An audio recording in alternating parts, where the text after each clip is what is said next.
প্রিয় দর্শক, আসসালামু আলাইকুম।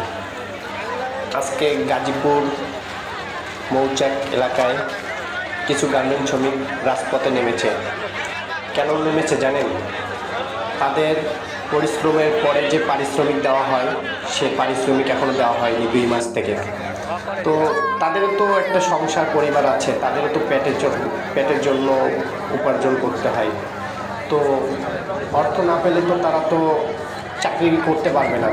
তো তারা আজকে রাজপথে নেমেছে এই কারণে, তাদের 2 মাস থেকে বেতন দেওয়া হচ্ছিল না।